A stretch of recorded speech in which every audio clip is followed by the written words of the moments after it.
Okay, and we should be live. Move the creaky chair in a bit. Better position, and we are back for more Yarok build with Poison and Infect, and comes into play abilities all over the place, and mostly Proliferate, like our primary thing. Okay, why now is this sticking out and moving my stuff around that I don't want moved around? No clue, but it is. And it's being extra annoying.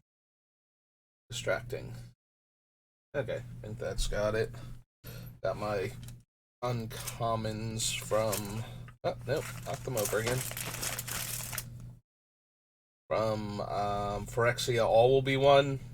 Which I should probably just put in a binder until I'm ready, but considering I'm trying to convert all the binders into 5,000 count boxes, it's mildly annoying to put them all in the binder and take them all out again, like somewhere a few months down the line at the rate I'm going. Hopefully, get it done this year. But anyway, so it's kind of next to where my mouse is, and something is shifted because now the old paperwork that sits over here next to where the mouse pad is like pushing the uncommon stack off balance a bit, and I didn't want to knock it over, so I'm trying to put it back, and it doesn't want to go, and I don't want to damage the cards, and it's a whole thing. Hey, so anyway, in the meantime, we are on the M sets, and we have what is probably the easiest non infect, proliferate, toxic, poison matters card we could possibly put in Yarok outside of Yarok himself. And that is Acidic Slime. Oh hey, Stream Elements just decided to notify that I have gone live. Thanks, Stream Elements. We're only like literally 2 minutes and 2.5 minutes into the video. So good job, I'm proud of you. I'm sure it'll be fine. So we're gonna add Acidic Slime, because that is definitely one of the cards that needs to be on this list. So this is, what, 3 green, green, and it's a 2/2. I believe those are all accurate stats. Yep, okay. Yeah, I don't have a ton of room for creatures that aren't on the poison plan, but I feel like Acidic Slime, probably Chupacabra and or the Black Ear Hulk, and Woodfall Primus are almost definitely going to make this list just because of their utility and their added effect when doubling up with Yarok. So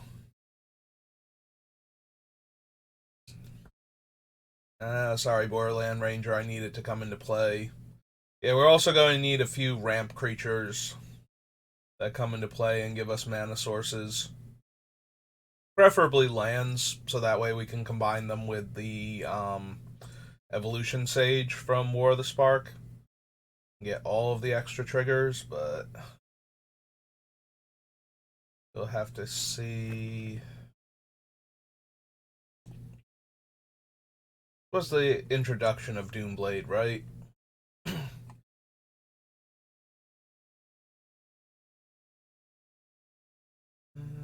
Dread Skeletons, Duress, Archdruid.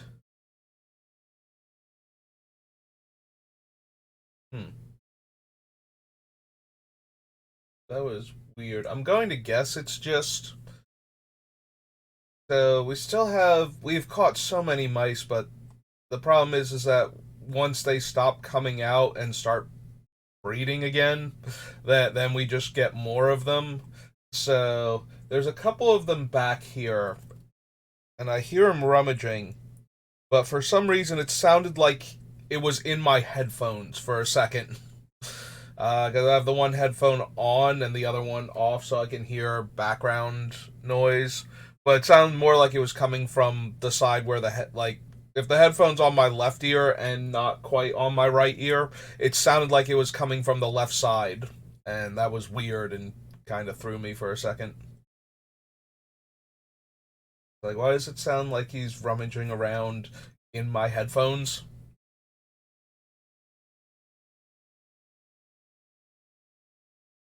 He just came from Lorwyn, and I didn't want Garrick there, so I probably still don't want him here. Sorry, Garrick. No to the elk.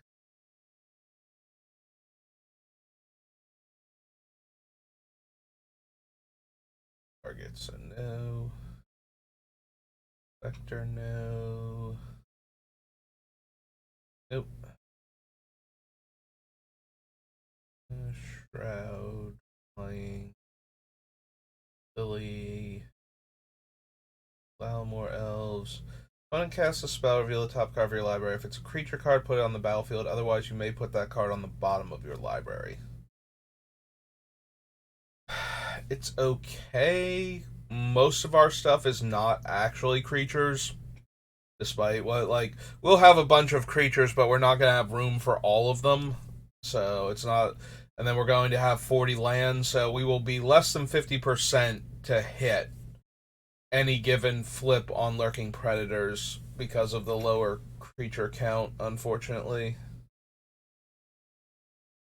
Like, if we have 40 lands in the deck, and assuming we still run, like, probably. We'll run fewer artifact ramp spells because we're going to want to run creatures that come into play to find lands, basically, is going to be the thing, or permanents that come into play to find lands, ideally, but most of those are going to be creatures as a indirect result of, not many enchantments and artifacts come into play and search your deck for lands and put them into play for you, so.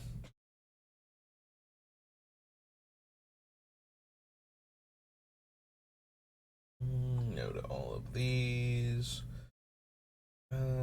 Choose up to 7 face-up exile cards you own. Exile all cards from your library, then put the chosen cards on top of your library. Nope.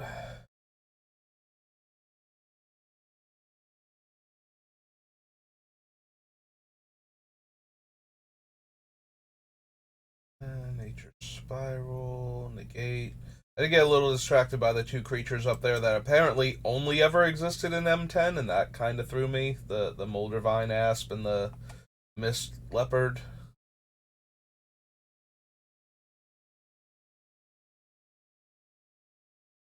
Ice Unicorn, Protean Hydra.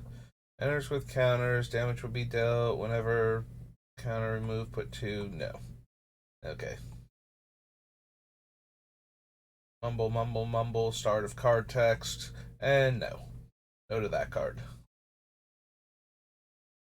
Apparently Soul Bleed only exists in this set too, as the properly color shifted Wanderlust. Wanderlust being a green card from, I believe, Alpha Beta Unlimited. Like the original core set. This cares about dealing combat damage, so we're not going to want it. Time Warp reprint.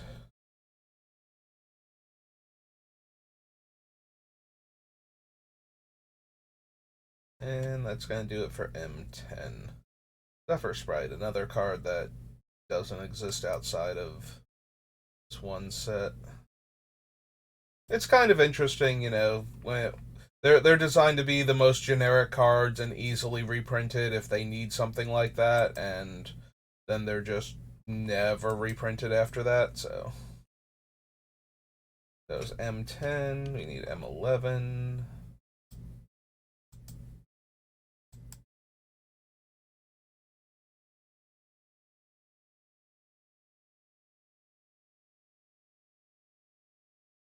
I don't need the Aether Adept.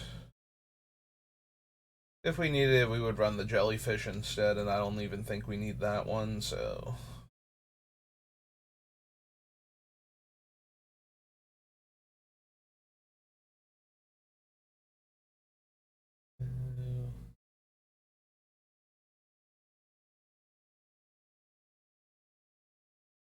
Yep, yet another one. Just yeah, very similar to Siphon Soul and whatnot. Just never showed up again. Like, didn't even get thrown into a vampire themed commander deck or something, or a life loss, life gain themed commander deck.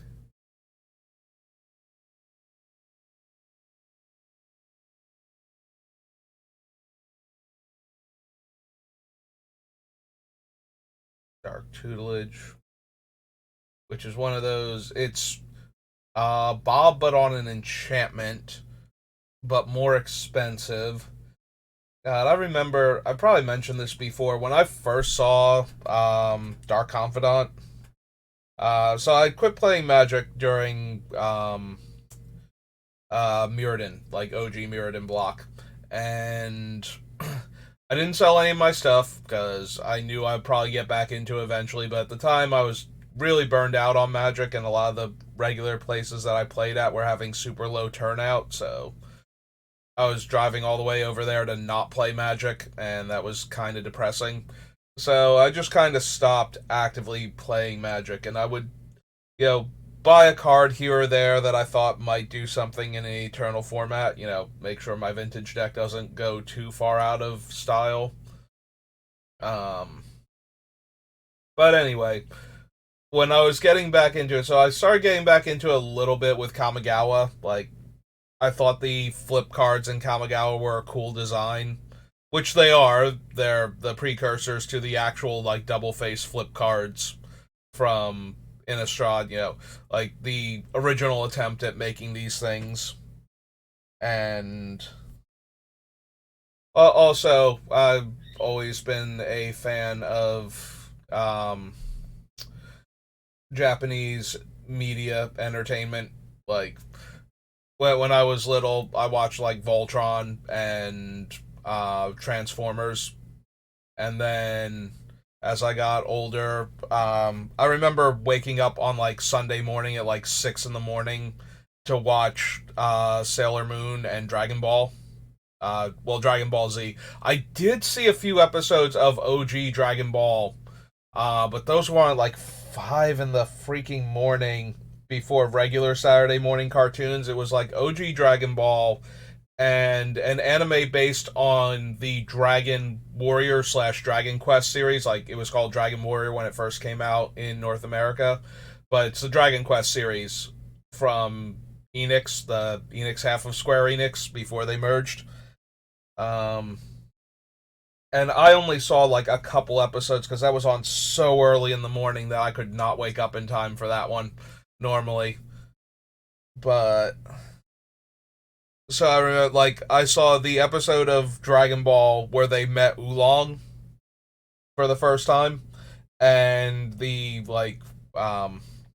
Dragon Warrior episode where he's trying to cross frozen tundra with sled dogs, and he winds up like feeding one of the endurance seeds, which is a super rare item that you can find in like later Dragon Quest games to permanently boost your character's stats. And I'm just thinking like, okay, well, that's an interesting like story way to use it. Like, the gamer in me is like, that is such a huge waste.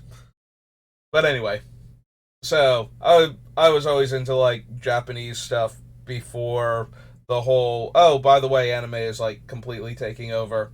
Like, if I had been older at the time, I might have gotten into like Akira back then and whatnot, because that was like one of the first huge anime movies, or like the early Studio Ghibli stuff. But um that kind of passed me over. I had to catch whatever I could on TV, and then, like 5 6 years later, we're getting like every channel had like its own anime show. Like, we finally started getting the later episodes of Dragon Ball Z, like the end of the Frieza saga into like Cell and Boo and everything. And we had like, Cowboy Bebop on Toonami and all that stuff.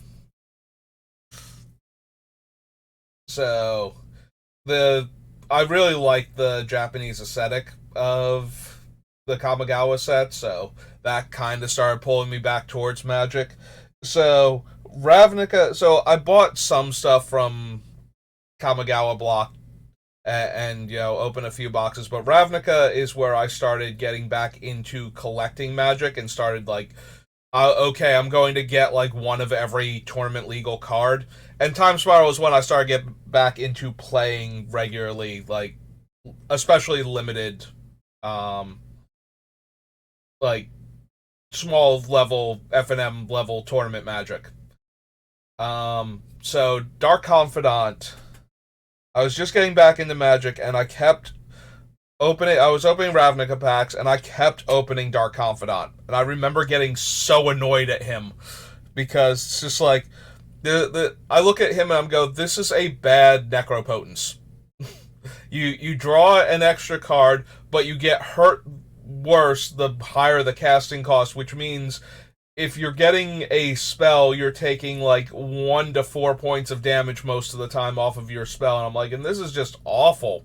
And he's a 2/1, like he dies to everything. Oh my god.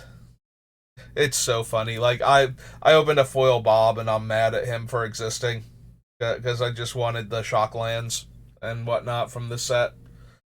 And like the air quotes good spells. Like, it's a gold color set. So Ravnica had my heart like from day one because up until that point, Apocalypse was my favorite set because Apocalypse was the first time, basically since Alpha Beta Unlimited, where Wizards was just like, no, enemy colors can be really good together.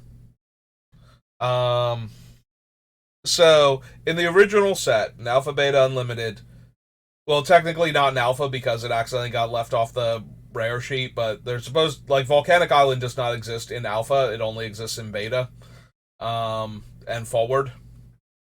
But anyway, Richard Garfield designed enemy color lands to go along with the ally color lands at the same rarity, and you could build your mana base however you wanted if you could get your hands on the land.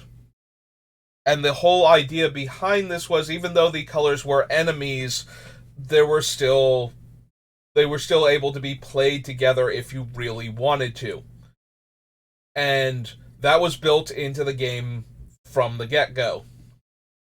And then from that point forward until about Tempest, there was never anything else. Okay, that's not true. There were a couple of cards that were like random and weird. Like, I'm thinking like Electric Eel from the Dark, which was a blue card with red activated abilities.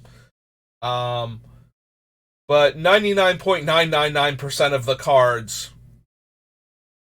ally colors were good together, and the idea of putting enemy colors together did not work, and the ally colors really, really hated on their enemy colors. Like, the hate cards in early Magic were absolutely absurd for the most part. Like, you get cards, it's just like, destroy all lands of one basic land type in colors that don't do land destruction. Like, here's a green card that destroys all islands. Well, green did get land destruction, and I was gonna say, and blue got land destruction too, and it was kind of weird that it did, but most of its land destruction blew up mountains. Like, it didn't even blow up forests that much except for acid rain, but it did blow up mountains like 2 different ways, I think. And then, like, white and red and just absolutely hating on colors. Like, take a damage for every land you control for karma, or all of your basic lands of your appropriate land type are now basic lands of my land type. Like, was it erosion?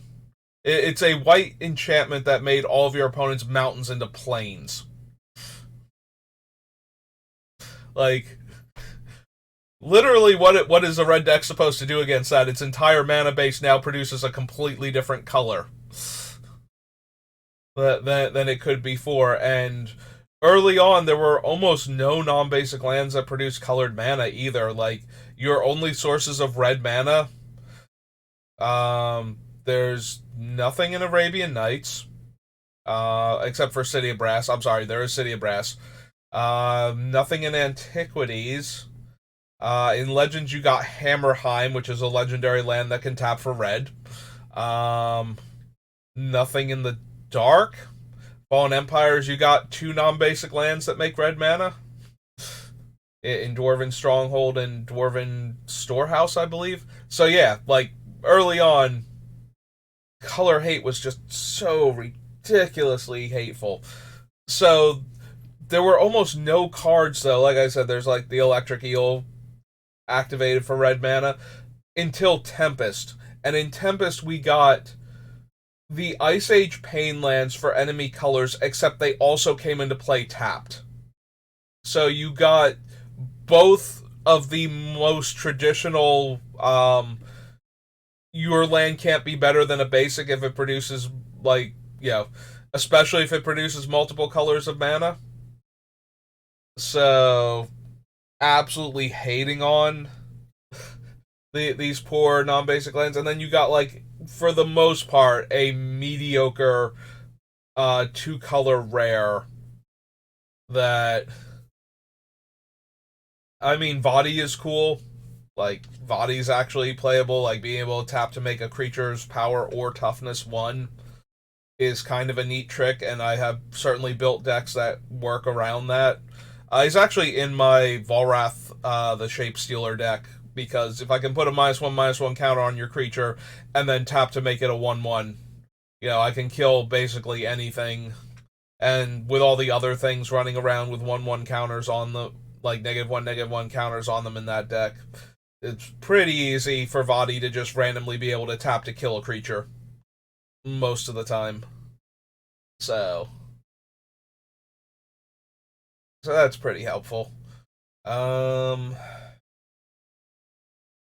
But anyway, like, until Apocalypse, there were no good ways to fix mana for enemy color decks, and not a lot of incentive to play enemy color decks, other than a lot of the times enemy colors do a much better job of shoring up the weaknesses of a particular color than their allies do.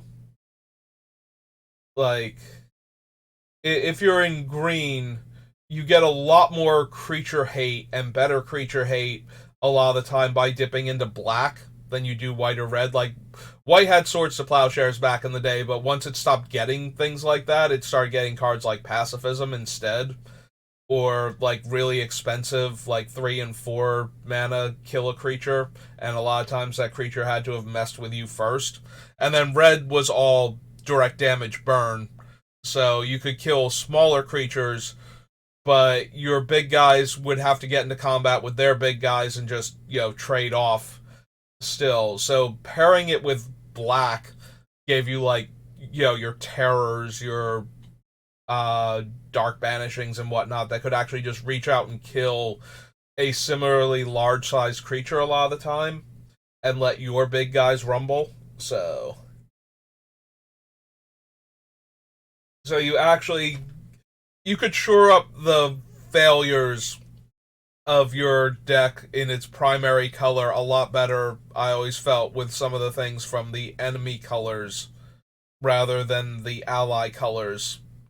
It felt like, depending on what you were running and what the pool looked like. But so I always liked the idea of being able to build enemy color decks, and sometimes you would find cool synergy between two cards in enemy colors. I was a huge fan of putting Lure and Regeneration. Like, I originally had Lure and Regeneration going on Basilisk, but that was my first introduction to the idea of combos, because Basilisk destroys every creature that blocks it in combat. So forcing your opponent to block with every one of their creatures every turn, and Regeneration being an aura that gave it the ability to regenerate so it wouldn't die in combat. It died instantly to, like, Swords to Plowshares and Terror, oddly, because Terror was bury target creature, so destroy it can't be regenerated. So I'm trying to put 5 mana worth of auras onto this 5 mana 2/4 creature. Like, this is the greatest thing ever. But anyway, so at first I loved that combination, but then we got the Wretched, like the reprint in Chronicles. And if I loved Thicket Basilisk with Lore and Regeneration, the Wretched was just so much better. Why kill all of your opponent's stuff when you can gain control of all of your opponent's stuff instead every turn? And for as long as the Wretched stays in play, and he regenerates, so he's black now, so he's immune to terror. Um, yeah, no, I love that sequence of cards so much, and it was never good, so it will never be good again. But that was one of the first like actual decks that I built, was around trying to get Thicket Basilisk, Lore, and Regeneration onto it.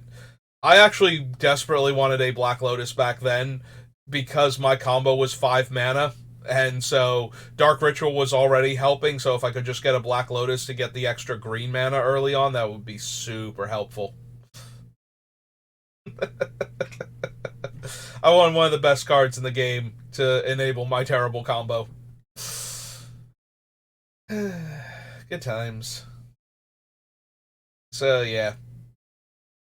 So, when I think about Ravnica, I think about how they brought back the... Because Apocalypse had the enemy color pain lands that didn't come into play tapped. And a whole bunch of really powerful enemy color gold cards, because there were no other enemy gold cards at the time, like at all, except for like the 5 in Tempest and whatever, and like 1 or 2 random flavored cards here and there. The idea that they were going to make these enemy color cards, so they pushed them super hard to make playing enemy colors worth the effort, because you weren't going to get a ton of payoffs between the 2 colors the way you would across all the other sets, because they weren't planning on doing any more enemy color stuff like anytime soon thereafter. But you got cards like Vindicate and Spirit Monger, and they were just such good cards at the time. Pernicious Deed, Jilt was really good, like bounce your big creature, kill your little creature for 1 card and 4 mana. There were so many good cards in Apocalypse that wound up seeing a lot of play because of how well built they were. And you've got your enemy color pain lands to help your mana base out too, so it was a good time to be playing Magic if you liked enemy colors. And then they went back to doing enemy colors basically the way they had been doing them, where occasionally an enemy color card would show up because it either made sense flavorfully, or it was just like, here's a couple enemy color cards because we have done this before and we can do it again. But then we get Ravnica, and all of a sudden every color pair is getting all of this good fixing and good cards in that color pair. And that was exactly what I wanted. Like, that spoke to me on that primal level of I was in love with Apocalypse for doing that, and the idea that they were just going to be like, no, this is just an entire block where every color pair has viable cards in it and has a mana base for it. So here's your dual land, like, and also they're dual lands. Like, a lot of people will say dual lands to describe a land that produces 2 colors of mana.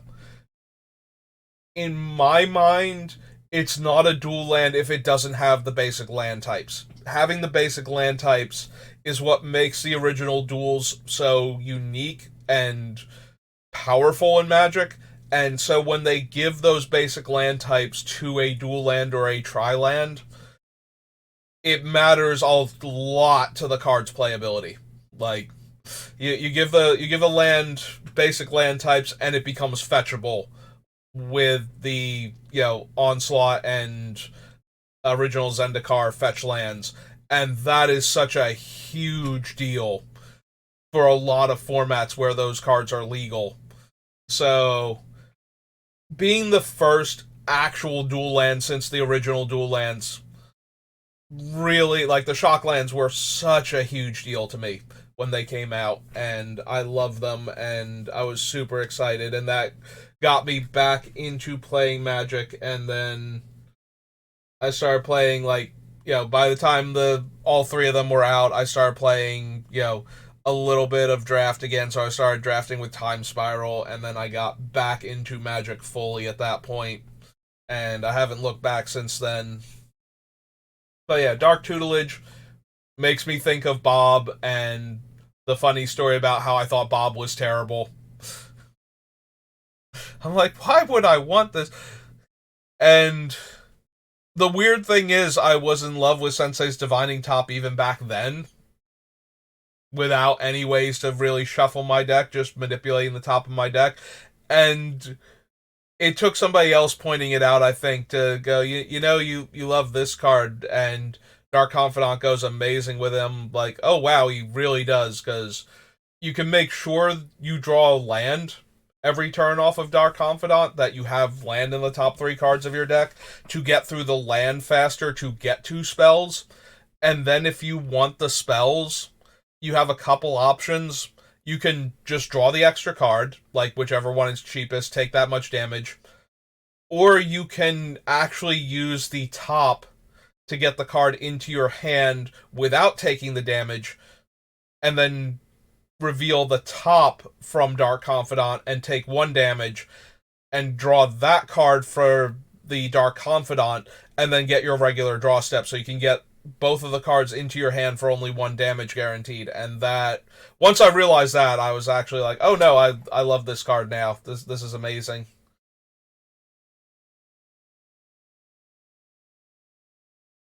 But yeah, that is how I encountered Dark Confidant the first time, and was just completely underwhelmed by him. I don't think we need Fauna Shaman. Like, I don't see us running Survival of the Fittest, so Fauna Shaman being a worse Survival of the Fittest just isn't gonna happen. And then we have the Titans, who all have comes into play abilities. Yeah, oh wait, no, Primetime's banned, right? I was about to say, well, we're definitely gonna put Primetime in, but there's a reason why I haven't been running Primetime in any of my green decks.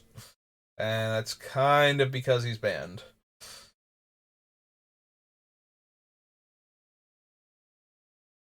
Yeah, I don't think we need Gaia's Revenge.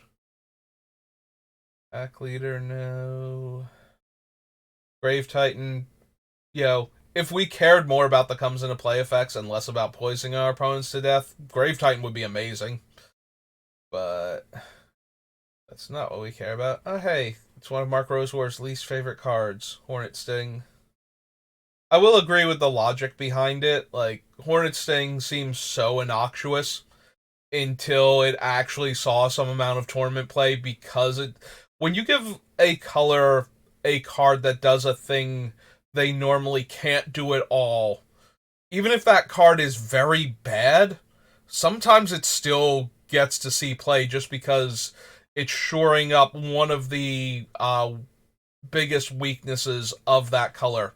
Like, having good one toughness creatures in the format meant that green having a way to kill them for one mana and a card was way more important than the fact that it was only had the ability to kill one toughness creatures and was costing you an entire card. But you could still reach out and kill your opponents like Lalamore Elves or Birds of Paradise or anything like that, on top of being able to kill like one toughness creatures from other decks without having to dip into a secondary color. So, yep, Hornet Sting, one of the prime examples of, if you let the color pie bend too hard, it will actually show up. Because Hornet Sting is a riff on old cards from back before the color pie was super, like, locked into what it is today. It's actually based on the card Unyaro Beasting from Mirage Block, which is a 4 mana, I believe, deal 2 damage sorcery. It might be an instant. It was very expensive and dealt way less damage than Lightning Bolt for, like, it dealt 2 damage and it cost like 3 to 4 mana. and I'm pretty sure it was a sorcery on top of that. In fact, I'm almost definitely sure it was a sorcery because the card Bee Sting by itself, like not Unyaro Bee Sting, was in Portal, which only had sorceries in it. And so you only had these like deal 2 damage sorceries, and then in Time Spiral Block, they made Unyaro bees, who are killer bees from Legends, with the ability to pay Unyaro bee stings casting cost and sacrifice them to deal the 2 damage. Um, so that kept that concept alive, and then this card got printed. And this is the last time that green ever got direct damage that wasn't based on having creatures. Because green is allowed to kill your creatures by having its spells use its creatures to do the thing. Um, and that's fine for the most part. But if they could just reach out and kill a creature sometimes without having to worry about their own guy being big enough to like rumble with the opponent's creature, especially for a cheap mana cost at instant speed like this, yeah, no, they were going to take it. And so this is one of those examples of why you can't just go ahead and give other colors the bad version of a thing they don't normally do. It's because they are actually going to be able to do that thing now. And if it's even close to being relevant, they're going to run it. Which, you know, there's a part of me, though, that wishes for the Eternal formats and a little bit for Commander, they would get just a little more lax on that. Because a lot of the artifact answers for things that already exist, like, they're there and you can use them, but they're not amazing. Like, the whole thing with Chaos Warp being able to get rid of an enchantment in a very weird way is, and how that one Wizards kind of regrets printing because it allows red to deal with things that it normally can't. That one kind of throws me a bit because we're playing in a format where blue, like OG blue cards exist, and blue used to be able to do whatever it wanted. And so the idea that the other colors can't get anything that even does the thing, let alone being remotely playable. Like, if you look at old school blue cards, blue could literally do anything that the other colors could do for the most part in ways that were often better than the ways the other colors could deal with them. Sometimes they were worse. Like, I think Blue's biggest weakness back in the day was its inability to directly deal with enchantments that had been put into play already. That weren't beneficial. Like, if they had a symmetrically negative effect, then Blue had basically no easy way to deal with them. It did have Steel Enchantment, though, and other things like that that would gain control of the enchantment that was the problem. So yes, you could technically, like, so if it was, that's what I mean, if it was a symmetrically negative enchantment, like stealing your opponent's nobody can gain life, take 2 damage every turn enchantment isn't going to help your blue deck at all. You still can't gain life and you still take 2 damage every turn. But aside from that, blue could get rid of basically any permanent, usually through stealing it, and if not through stealing it, through a combination of bounce and counter spells. Blue had card draw, blue had land destruction, and not just like anti-red either. Blue actually had a couple of really mediocre cards that could blow up lands or take you off of mana under the right conditions. They would be like enchantments that stuck on the lands, and then you would have to pay mana or life to keep the land in play. And if you didn't pay one or the other, the land exploded. In addition to being able to turn lands into other land types so that your opponent couldn't gain the mana of the appropriate color from them. Um, Blue had actual creature kill, like um, it had direct damage. Sonic Blast being the most famous, being able to deal 4 damage to any target and 2 damage to yourself. Um, its creature kill was weird because it was stuff like the original Polymorph from Mirage, where you would destroy the creature and replace it with the next creature from the opponent's deck at random. So that was kind of weird, but it did kill the creature. So if that was the problem, now your opponent had to like basically cascade into another copy of it to get around, having just lost their best creature. Um, what else could Blue do? Like Blue had discard. Amnesia from the Dark is a good example. It's 3 blue and 3. You look at your opponent's hand and discard all non-lands from their hand. 6 mana, mind twist your opponent's spells out of their hand, guaranteed.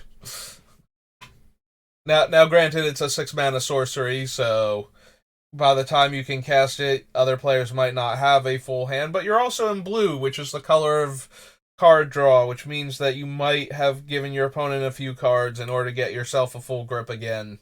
And maybe you want to take those new cards away now. Right? Time Twister and Time Spiral and all of those. It had Ramp. Apprentice Wizard's a good example. It's a 3 mana 0/1 that has blue tap, add 3 mana to your mana pool. Like 3 colorless mana. So it could take you from 3 to 5 mana next turn after you cast it. All of the Prodigal Sorcerers, like, for the longest time, the creature having the ability tap deal a damage to any target was a blue ability because of Prodigal Sorcerer. Like, it was so painfully obvious that was a red ability, and yet blue was infinitely better at it for so long. Like, eventually it started to slide into red, and then finally, with Prodigal Pyromancer, we just like cut blue out of that ability, and blue stayed away from being locked into its color pie identity for so long, up through I want to say somewhere near Mirrodin. We finally started to slow down what blue could do because it just kind of kept doing everybody else's things for so long. Yeah, it was a bit silly. Blue Blue was out of hand, and then had two of the absolute strongest things in its own color pie naturally in card draw and counter spells. Like being able to interact with basically any spell in the game to stop its effects from ever happening, and the ability to put more cards in your hand than the amount of cards you were spending to get these cards. Just kind of let blue run away with a lot of things. And in formats like Commander, blue just has all of that still.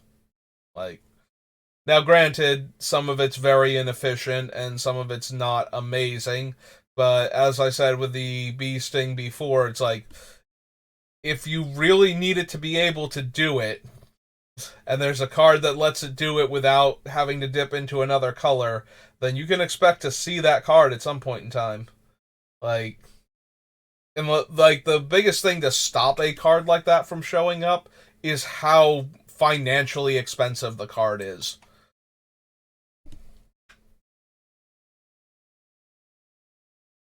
Like there are a bunch of cards like Gate to Phyrexia usually winds up making my shortlist on mono black decks just because it gives you a way to kill an artifact in your mono black deck without having to play an artifact that specifically destroys another artifact. Because a lot of the time, cards that, like artifacts that can destroy artifacts or enchantments, tend to do so by blowing up the entire board. And maybe I don't want that, so. Obstinate Baloth.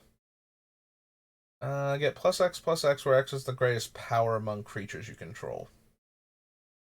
Yeah, that's probably just going to be another overrun a lot of the time, and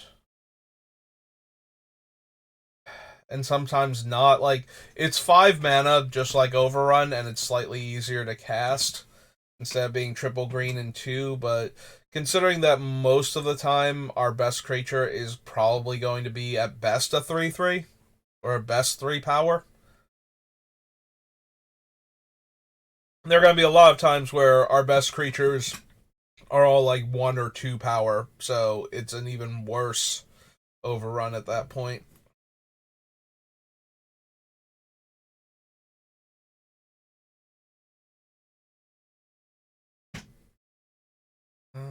+1/+1 counter on enchanted creature. No.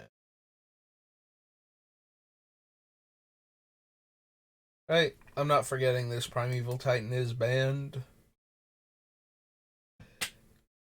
Yep, there he is.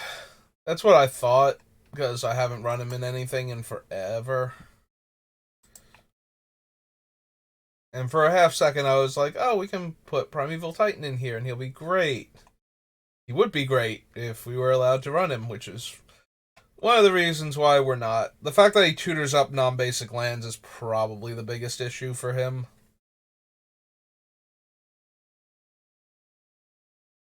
3 X-Proof, Scroll Thief, Sign in Blood.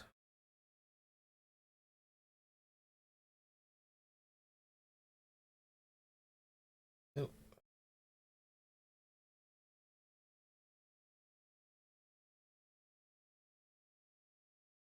Temple Bell, Time Reversal.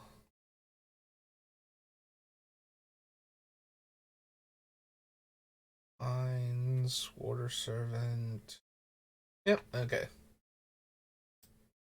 That was M11. M12.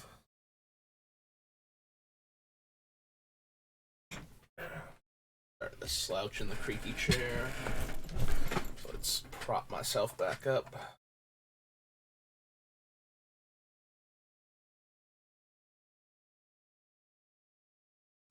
Well, we could theoretically run, Adaptive Automaton. Choose Phyrexian. I think I have Metallic Mimic on our list just because you can also do that, but the more I'm thinking about, the less I feel like we want an Anthem for our toxic and infect creatures that doesn't itself have toxic or infect. Like, it's a far cry from the worst option, but yeah, I don't think we're gonna have enough room for it. I suppose if it turns out I'm wrong, we can always go back and um add it in, because I'll know if I'm running the other mimic, the metallic mimic, then I would want that thing also.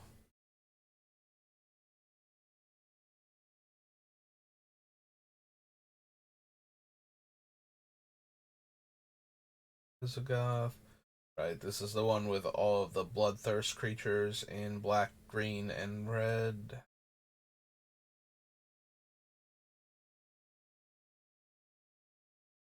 Merfolk. Deathmark. Devouring Locust. Oh, I'm sorry, Devouring Swarm, not Locust. In fact, I think they're Scarab Beetles. Den of Wishes. Doubling Chant. Yeah, we have to get a creature with the same name. Hexproof, power and toughness equal number of forests I control.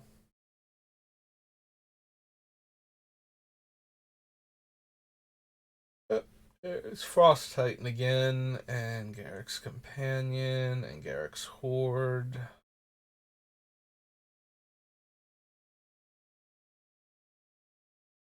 Titan, Basilisk.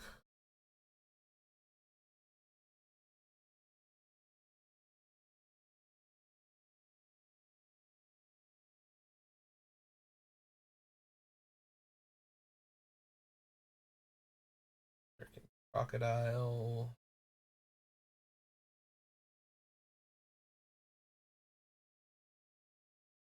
If your upkeep, put a lore counter on it, then draw a card for each lore counter on Mind Unbound.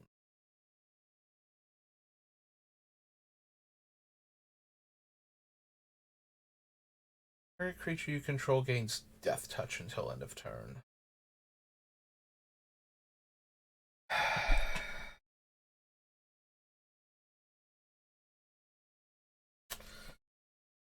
So it works with Finn.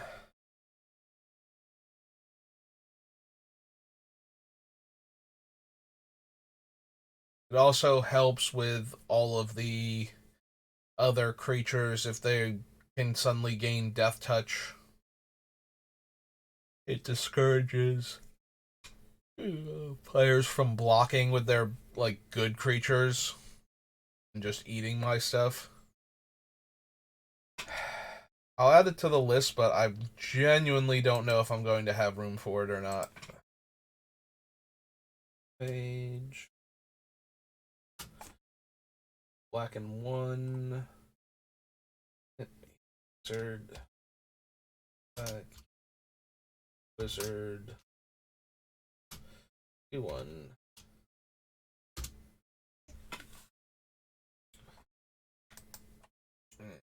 Phantasmal creatures. Impedivus.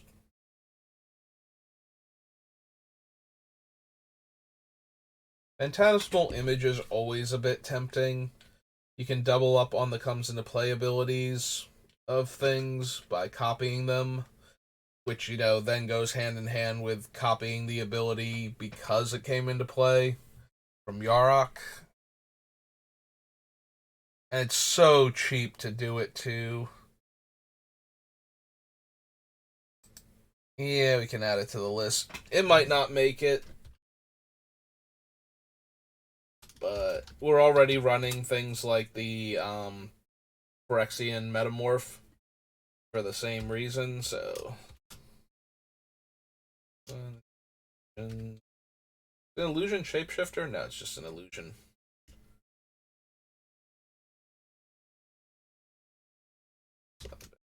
Here and fix that. Okay, Plummet, Ponder, Primetime, Primordial Hydra. New. Flourishing. If we had more room in the deck, I'd be a lot more tempted for Runescar Demon, but I don't think we do. Like, I don't think we have enough room for a 7-drop. Sad Robot, almost definitely. When we get to Mirrodin, a couple of things. 5 mana for Trample.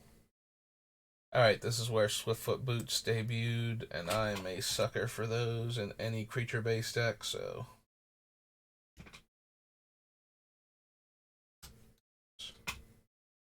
Swiftfoot, then Boots.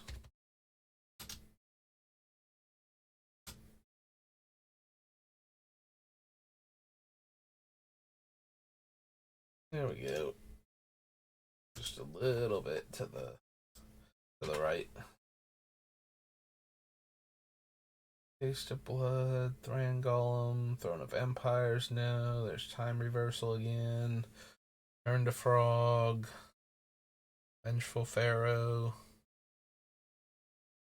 Visions. Zombie Station. Nothing else for us. So that was M12. M13.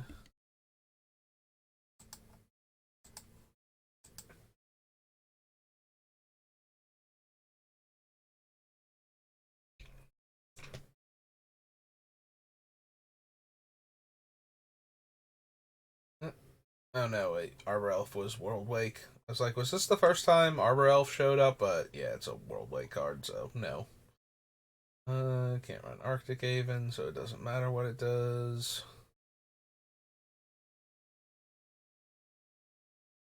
And an entire creature. Search your library for up to X basic lands, where X is the number of lands you control. Put them onto the battlefield, tap, then shuffle. I don't know how many basics I'm going to have is the biggest issue with that. Like, if I knew I was going to have, in the 40 basics, like, at least 20 of them, so that way I can almost guaranteed search for 5 by the time I can cast this thing, and probably get the full 7 out of it, then I would be slightly more interested in it just because of the ability to trigger the landfall on the proliferate landfall creature like a dozen times. Going a bit too fast. Attacks if able, blocks if able.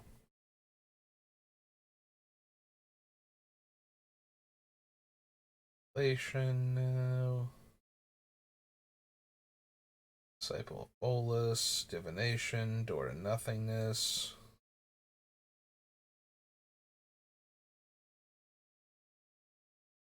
There's a battlefield. If my life total is less than 7, it becomes 7 as long as I have 7 or more life. Damage that would reduce my life total to less than 7 reduces it to 7 instead.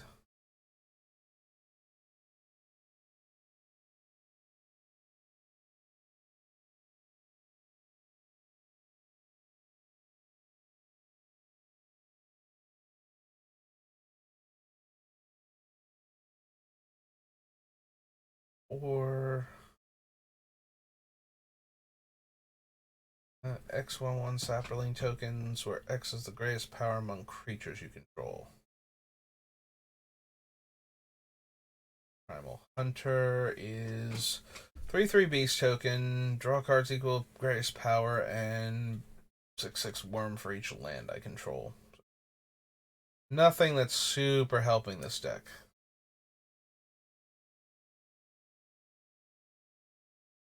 Technically, I can run Harbor Bandit, but yeah, nothing on it that makes me want to. Memory Adept.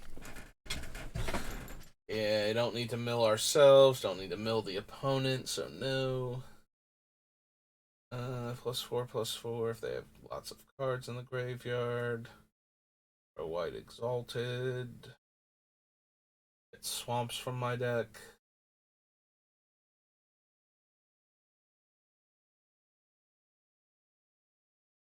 Yeah, no, if this Lily started on 4 and ultimate at -7, I'd like her so much more. Like, being able to live through coming down and giving a creature -X until end of turn, based on the number of swamps you control. So much better.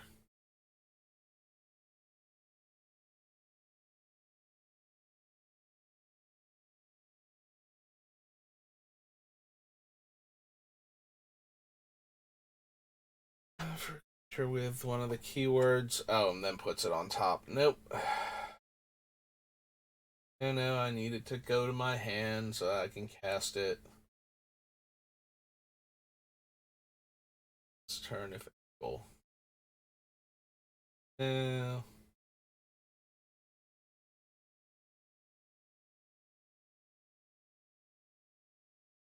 Or which will probably. Actually, I think I already put it on the list. Oh wait, Ranger's Path was that? That might have been one of the ones. Does that go to the hand or go to play?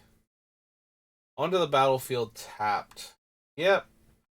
Since it's forest cards, it can search out my dual lands and my triome. Alright. We will consider Ranger's Path.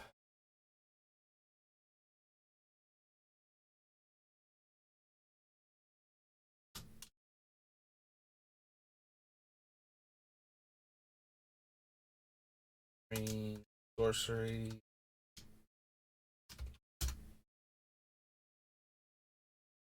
Two forest cards, put them onto the battlefield, tap, then shuffle. Ooh.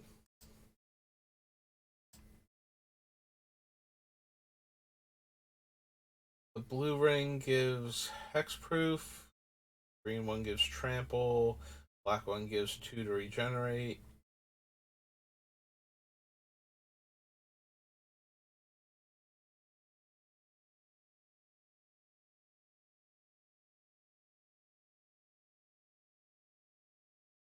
my graveyard and from an opponent's graveyard and copy those spells. Exile spell twine. And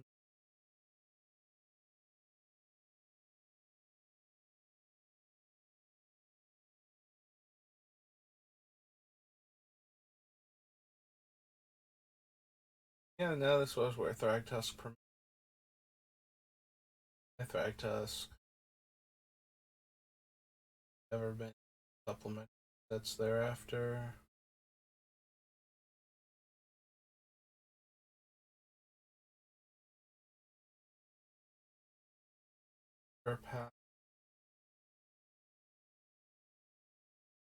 Don't think this is a trading post deck at all.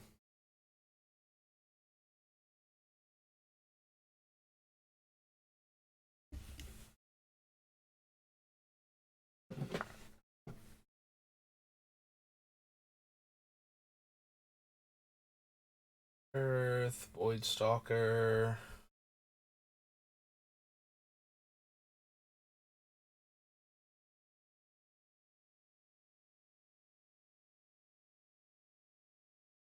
Death Touch, put a petrification counter on target creature, gains defender, and becomes a colorless artifact. In addition to its other types. Activated.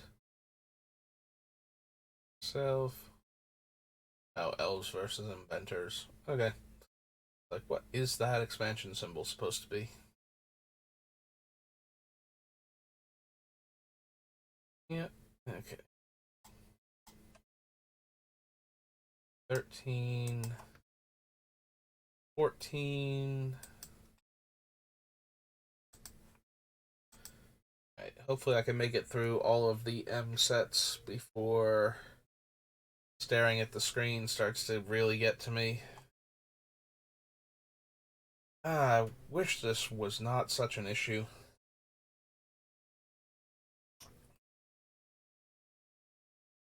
If your end step, put a 1/1 counter on target beast you control. -2, sack another creature. Search for Festering Newt or Bubbling Cauldron.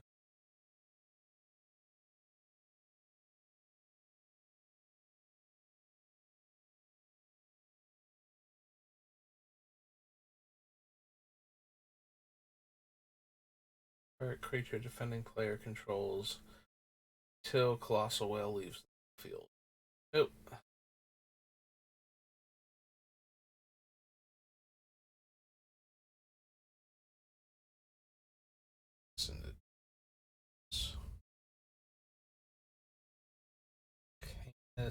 Arcanist. Anist. Copy the exile card. You may cast it without paying its mana cost. X is its value. +7/+7 and trample must be blocked this turn if able.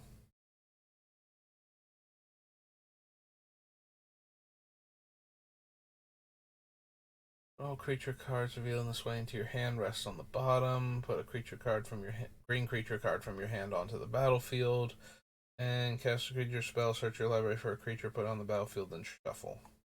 No. Alright, Glimpse of the Future is the top 3 cards. One of them in your hand and the rest in your graveyard. Huh. For such a mediocre impulse variant, I am kind of amazed that that thing never got reprinted. I guess just because we got the much better versions of that card reprinted in later sets.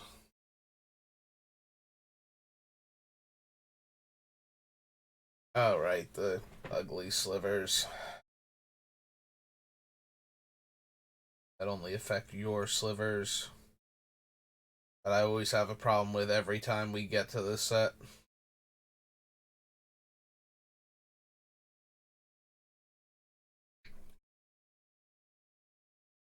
Those. Top cover of your library. If it's a land card, you may put it on the battlefield.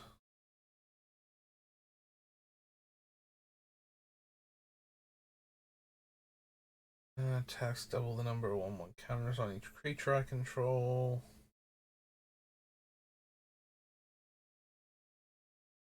Deals their hand, choose green or white creature and exile that card.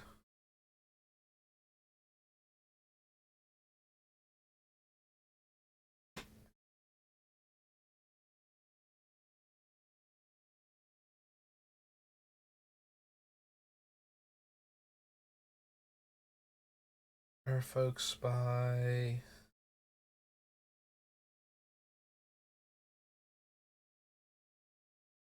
Nightmare. Oath of the Ancient Wood. Oath of the Ancient Wood or another enchantment enters the battlefield under your control. Put a +1/+1 counter on target creature.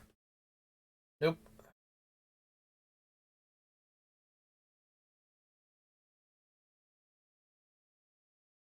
Landfall.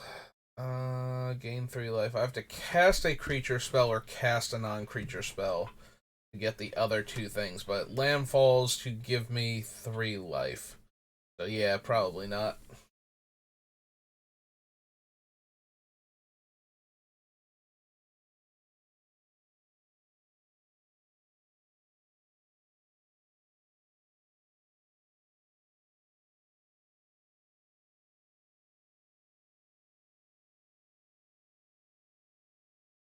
Loses that much life, can't be countered. Next creature spell can't be countered as though it had flash and enters with an additional 1/1 counter.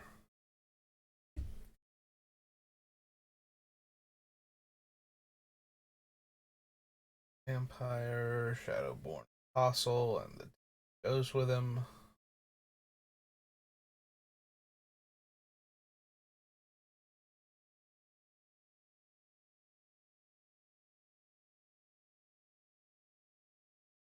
Staffs. Might possibly want Strionic Resonator for copying the comes into play triggers. Again.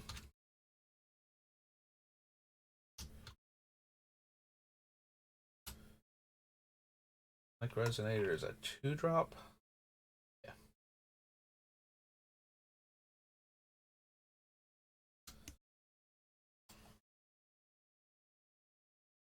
Siphon Sliver, Tenacious Dead, Tidebinder Mage.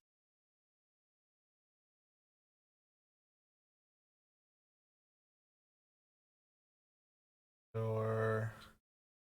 Ties, Trollhide, Undead Minotaur. Alright, Undead Minotaur probably makes sense why it has never gotten reprinted. Super, super mediocre.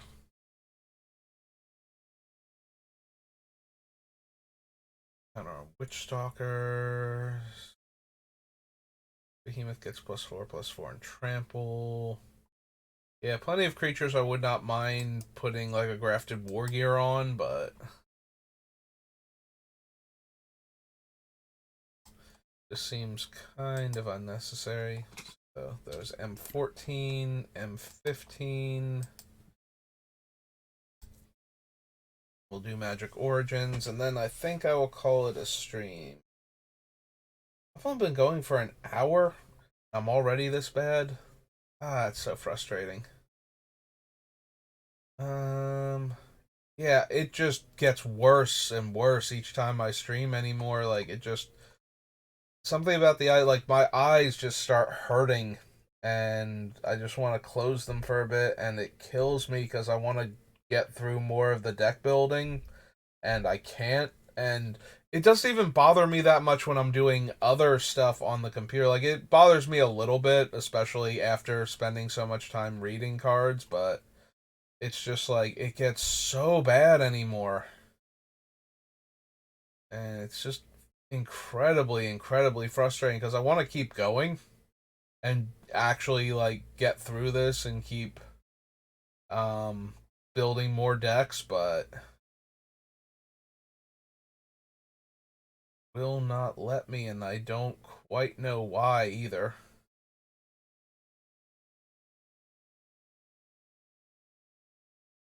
Miss the battlefield, make a 1/1 squid token with Island Walk.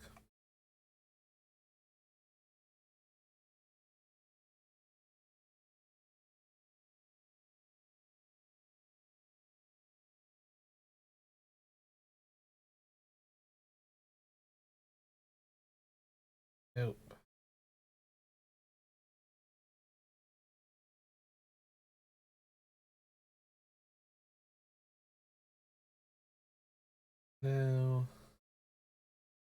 Also, it's not even a given that the opponent would have lost life, because if we attacked with the infect creatures as opposed to the toxic creatures or just the other utility creatures that are going to be so few and far between anyway, then they wouldn't even have lost life on their turn, so.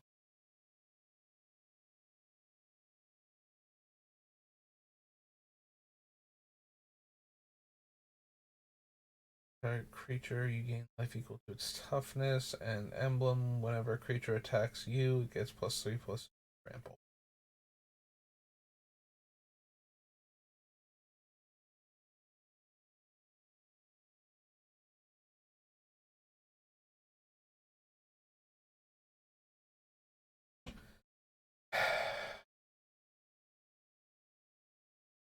There's a minor temptation for the Hornet Queen.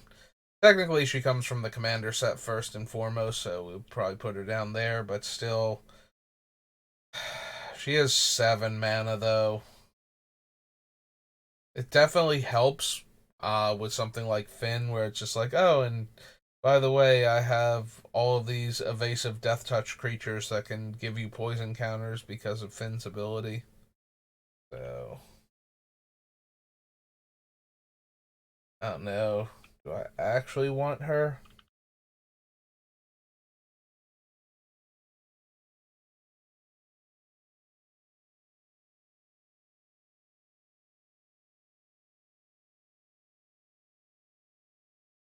Took a moment while thinking to kind of like rest my eyes for a second. Do we actually want her though? I was about to add her to the list just because, and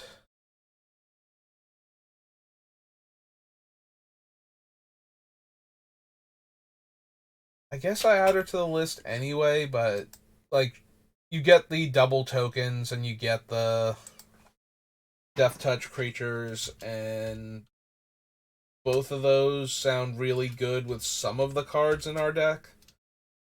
But she's not fully on board. She's 4 and 3 green. Yeah. 3 insect.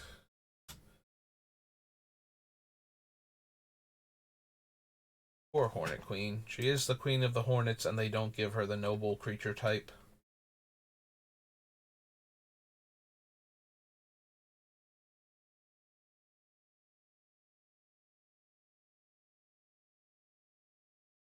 Do we want in Garrick's Wake? Maybe not, but I'm willing to add it to the list.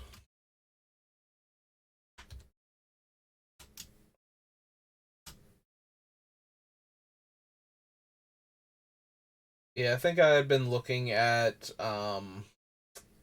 what's its name? The Kindred one, where you choose a creature type and destroy all creatures not of that type.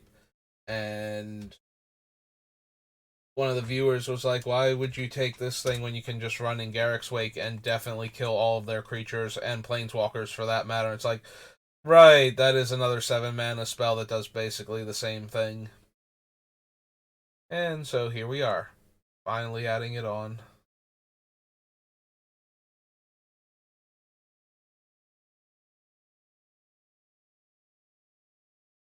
Return another permanent you control to owner's hand. Nope. Jace the Living Guild Pact.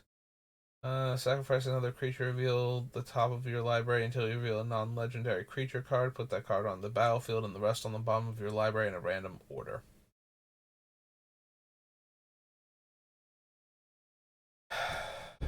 Probably not to Jalera, because all of my stuff is relatively small anyway, so morphing into a better creature not actually going to happen super often. Cast the spell, sack a creature, draw cards equal to the sacrificed creature's power.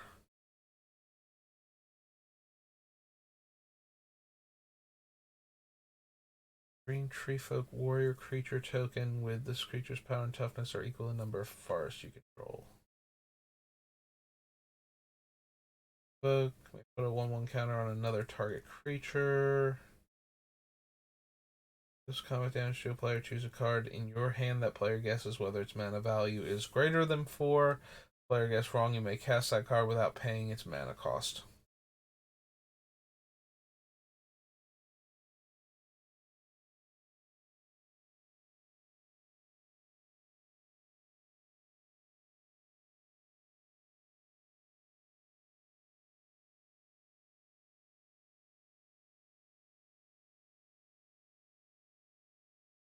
Cards. Discard a creature card, make the zombie. Discard. Oh no. Discard a card to draw a card. If you discarded a zombie, make a 2/2 black zombie. Definitely one of my favorite limited cards ever. It's like, oh, I can have this, like, 2/3 zombie or whatever it is, like the Minotaur zombie or something. Or I can cycle it and draw a card and make a 2/2 zombie token. Like, yeah, no, I want to run this card and I want to discard all of my zombies to draw. Does it have to be a creature card for stockpile? Yeah. Also, you can turn like your early game creatures into new cards if they're not helping in limited, which admittedly does not come up too often. A lot of the times you would rather have a creature than a random card in your deck. But there are enough times where okay, never mind. I was looking at the Nisa's thing, I was like, did I miss that? But no, it doesn't quite work the way you want to.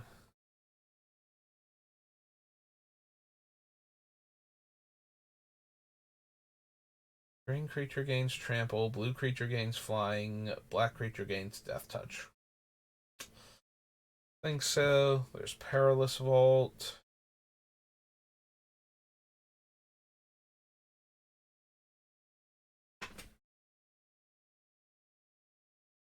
Ones that one player controls. It's where Reclamation Sage debuted. Looks like it.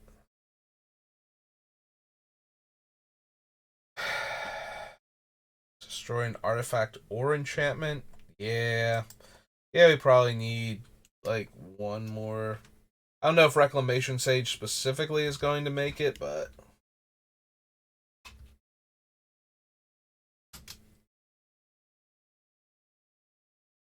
green.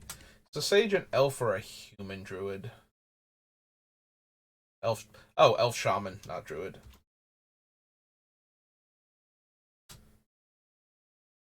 Great. Now I'm trying to remember if druid is actually a supported creature type, and I'm pretty sure it is because there's a couple of green druids that have like the one that lets you steal all your opponent's land if you have enough druids from Lorwyn block.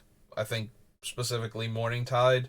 And then there's the Voice of the Woods that lets you tap a bunch of druids to make like a 7/7 or something.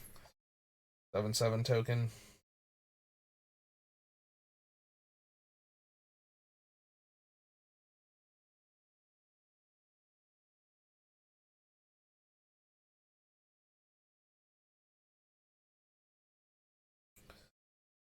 Alright, black one buys back dead things, but we have a couple of other cards for that. New Phyrexia makes them indestructible. Ravnica lets us draw up to 3 cards, I believe. Yeah, for each color among permanents I control. And the green one makes a 3/3 beast for 5 mana. All okay, all nothing we super need.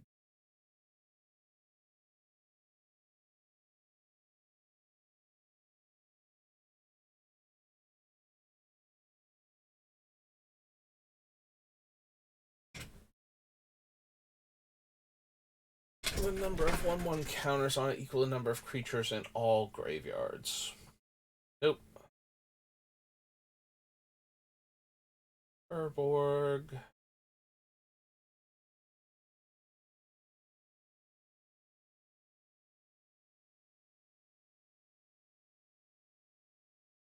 Not making them discard so we don't waste not.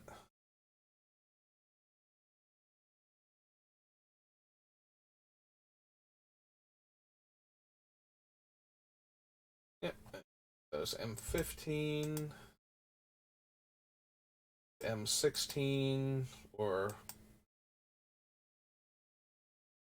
whatever. Magic Origins. I was gonna say it's not actually called M16, and the running joke is that Wizards changed the name of it specifically to not have an M16 set.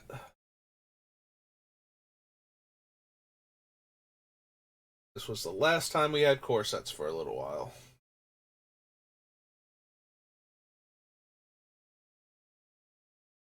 Enters the battlefield, each opponent reveals their hand. You choose the name of a non-land card revealed this way. Opponents can't cast spells with the chosen name as long as this creature is on the battlefield. It's as he enters, not when he enters, so it's kind of like a clone effect. So this way, the players can't cast the spells in response to his ability going on the stack. So, as a result of that, he doesn't actually work in the deck. Also, I don't know that I would bother running him anyway, so. But yeah, if I could double up on cards they couldn't play from their hand while he's in play, I might possibly want it.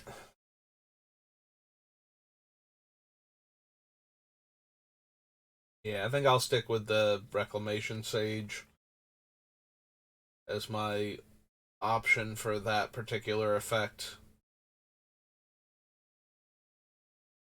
+2/+2 flying, no. Regenerate target creature, draw a card. So regenerate each other creature I control, Dark Petition, Days Undoing.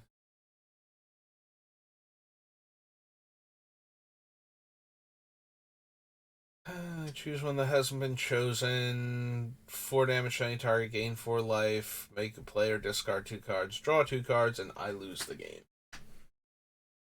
Nope.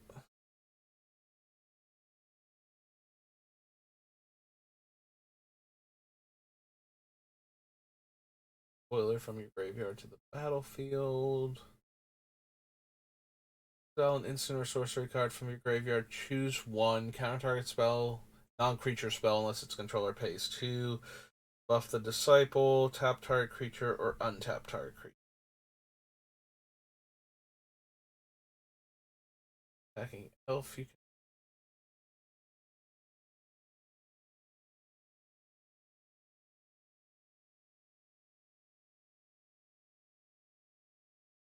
Battlefield on your road, draw a card. Elvish Visionary, of course. Closest Titan.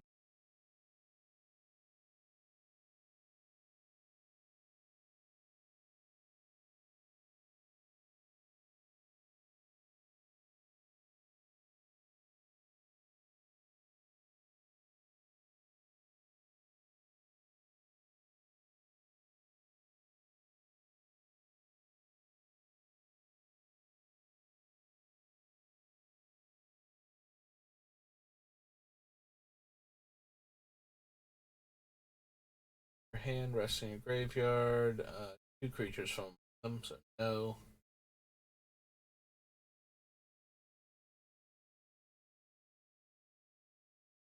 Nowhere.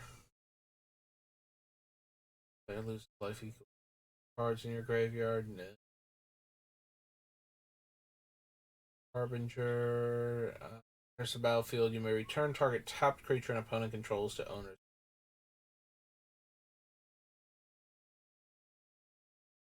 Enchantment spells are cheaper.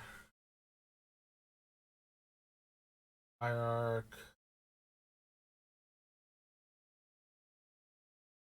This Jace.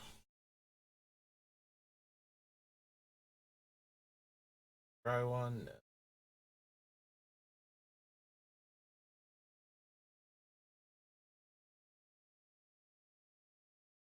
Must be blocked this turn if able. I already shot down another one of those with a very similar wording, so.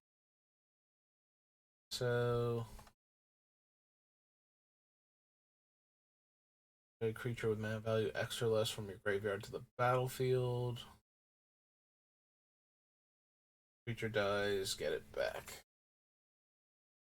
I think so.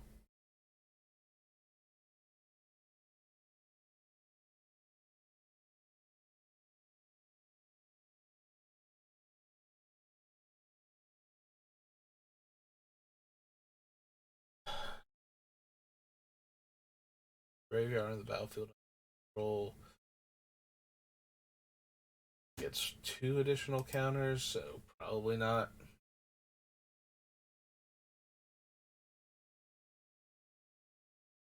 Nisa gets a basic forest, right?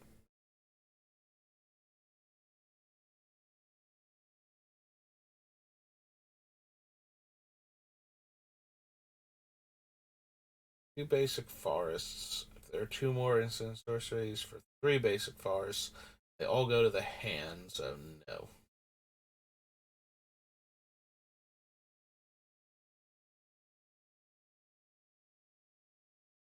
Plummet, a possessed scab, sorcery or creature card from your graveyard to your hand. When it would die, exile it instead. Yeah, we have the Eternal Witness and the other one for that, so.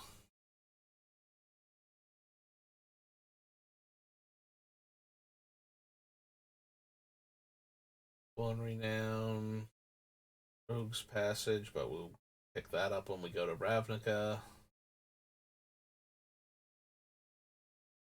Vampire, Keep. With a number of elves I control.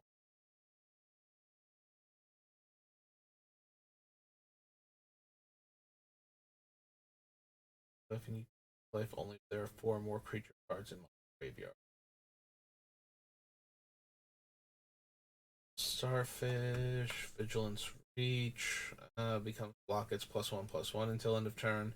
Fire creature you control gains trample until end of turn.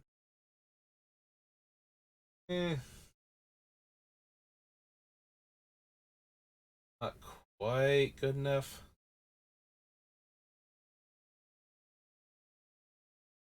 Attacks. You may search your library for a basic land card, put it onto the battlefield, tap, then shuffle. I think I'd rather have it tied to the comes into play abilities on the creatures than onto an attack trigger. Or, yeah, this one's an attack trigger.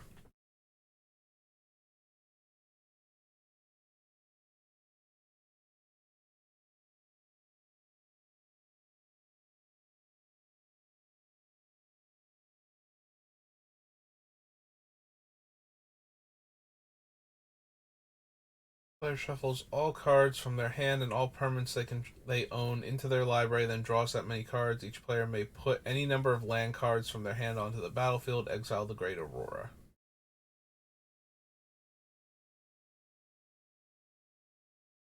Ugh. Yeah, I don't think so. Mostly because it would shuffle in our commander and or the Panharmonicon anyway, and then we would have to hit them again in order to put them out, and I think that works. Because you would put everything into play, and then you would check to see what should trigger, and then you would double up on the triggers.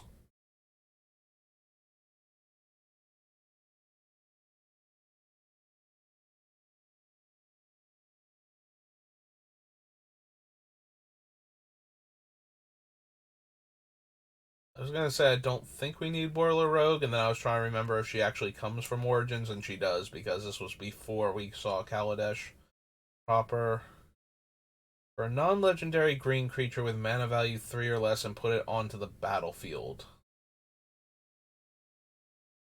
Huh.